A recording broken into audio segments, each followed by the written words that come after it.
Change that used to happen as a breeze. Now it feels like a Category 5 typhoon.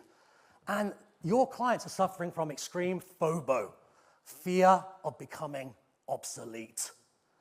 Fear of becoming obsolete. We have blurring of industry lines, economic and geopolitical risk supercycle, compounded by a technology supercycle, shrinking of competitive lines, even job lifespans. The half-life of competitive advantage is now 12 months or less. And this creates risk and opportunity.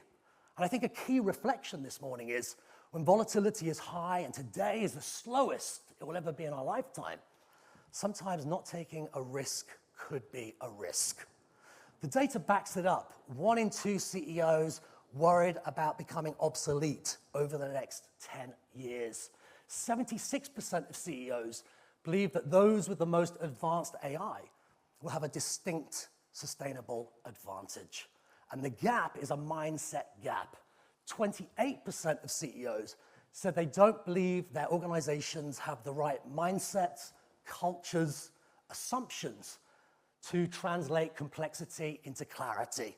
It's a technology that cuts across different sectors. So it's going to enable, reshape, disrupt, not just jobs, but entire industries, competitive lines redrawn, value redefined. Change becomes horizontal and transformative at the speed of Moore's law. Number 3, AI is an innovation platform for many other sectors. So what I mean by that is blockchain, energy storage, automation, robotics, DNA sequencing. 1 in 2 VC dollars is going to AI infrastructure right now. And we can see the earnings calls for AI, it has gone exponential. For Google, they mentioned AI 80 times in one earnings call. And you can see that across every sector, they are mentioning AI. So we can't ignore this as part of this perpetual beta strategy of leading from the future, not the past.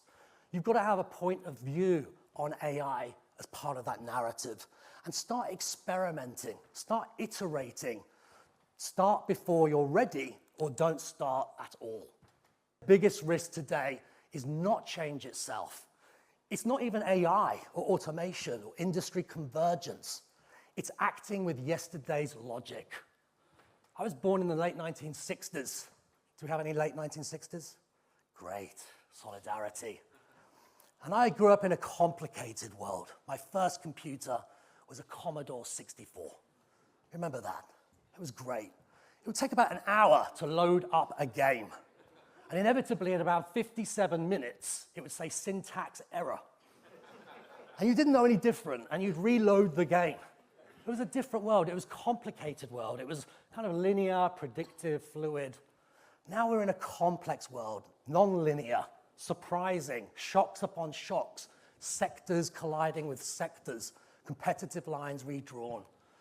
And I think following M&A deals, thinking about breakthrough technologies, thinking about emerging investment trends and emerging policies, enabling policies, is a really good place to start as you sharpen your cross-sector collaboration muscle.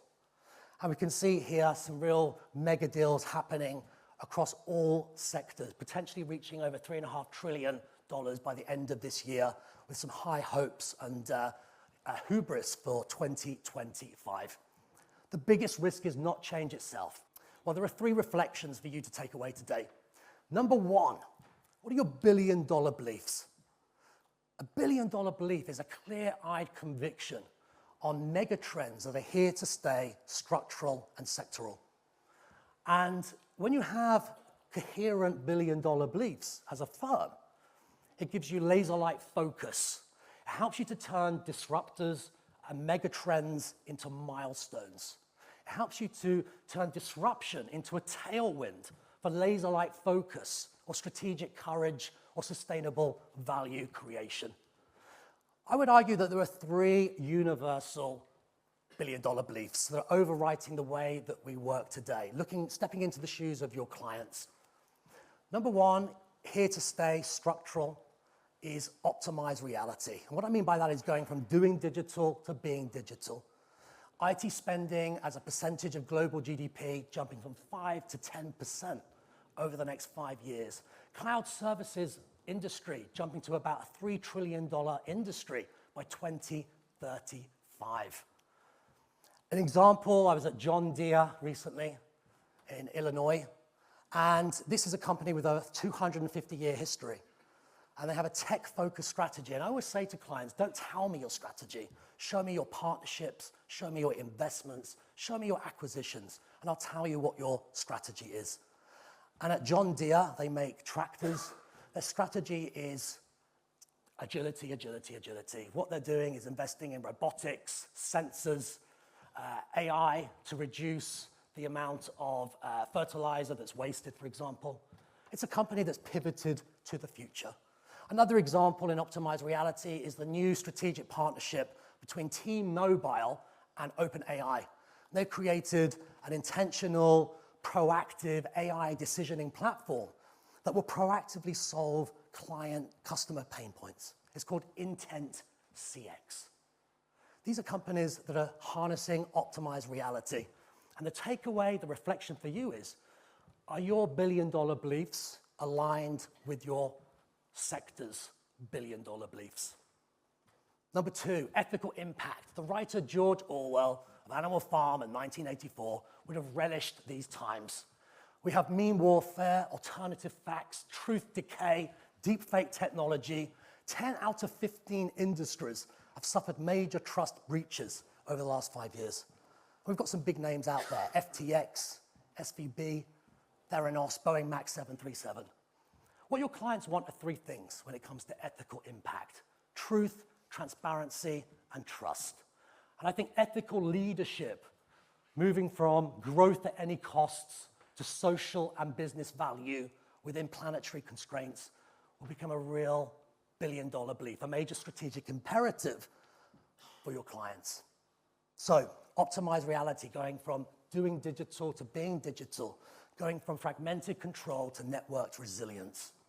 Ethical impact, moving from growth at any costs to ethical leadership and social and business value that's sustainable and about long-term vitality. Number 3, a billion-dollar belief impacting every sector, your 6 sectors that you focus on, is whole system planning.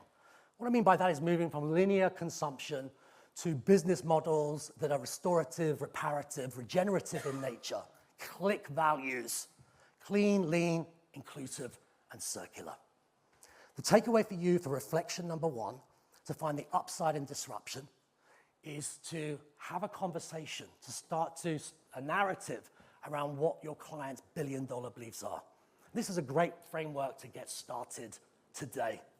In the 1900s, there was a red flag act. You had to have 3 drivers, 2 in the car and 1 who would walk in front of the car with a red flag. And he couldn't walk faster than 5 miles per hour. So we had this strange paradox of people and horse and carriages still going faster than the car that was equipped to go to maybe 30 or 40 miles per hour. It seems to take around 13 years for most technologies to disperse and be adopted.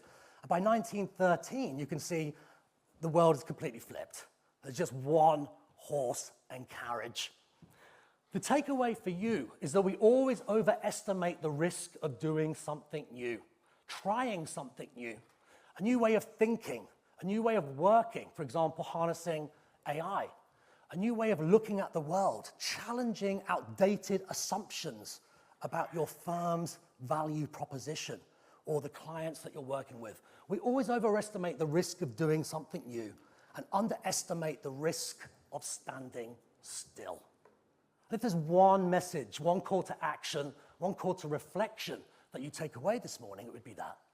We always overestimate the risk of doing something new and underestimate the risk of standing still. A strange alchemy of pragmatism, paranoia, and boldness. Courage embraces new ways of our thinking, new ideas, new assumptions that challenge the status quo. Conformity rejects ideas or new ways of thinking that challenge the status quo. I'll leave you with the words of the chemist Marie Curie. She said, in life, nothing is to be feared, only understood. And the more you understand, the less you will fear. And my personal favorite, Ted Lasso. Stay humble, stay teachable. Thank you very much.